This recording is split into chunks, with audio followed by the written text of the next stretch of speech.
Akibat luapan sungai yang merendam 3 desa dan 2 kecamatan di Kabupaten Musi Banyuasin, dilakukan kajian cepat ke lokasi banjir dan dilakukan evaluasi korban.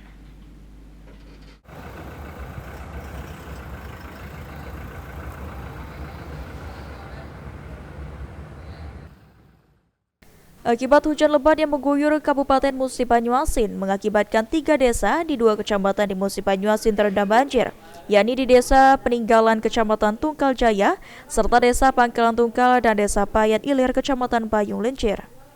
Luapan Sungai Tungkal dan Sungai Pangkalan Tungkal di Desa Peninggalan Kecamatan Tungkal Jaya mengakibatkan 60 rumah milik warga di Jalan Lintas Timur Sumatera terendam banjir dengan tinggi muka air rata-rata 120 cm di atas jalan.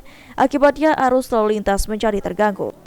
Kemudian banjir yang terjadi di Desa Pangkalan Bayat, Kecamatan Bayu Lincir mengakibatkan 55 kakak terdampak dan akses jalan terganggu dengan ketinggian banjir sekitar 1 meter. Sementara di Desa Payat Ilir yang ada sebanyak 55 rumah terendam banjir dan 45 jiwa korban mengungsi akibat banjir dengan ketinggian rata-rata 60 cm hingga 90 cm. Kepala Bidang Penanganan Darurat BPBD Sumatera Selatan Sudirman mengatakan, banjir yang terjadi, pihaknya terus melakukan koordinasi dengan BPBD Kabupaten Musi Banyuasin dengan melakukan kaji cepat ke lokasi banjir dan mendata korban dan rumah terdampak bencana banjir. Daerah yang terdampak saat ini ada 2 kecamatan, yaitu di Kecamatan Tungkal Jaya dan Kecamatan Bayu Lincir.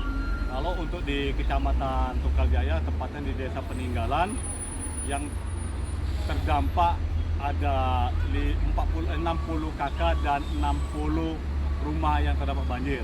Sedangkan di Kecamatan Bayu Lincir ada 2 desa yang terdampak, yaitu Desa Pangkalan Bayat ada 55 kakak dan Desa Bayat Ilir ada 55 kakak terendam atas luapan banjir sungai tersebut.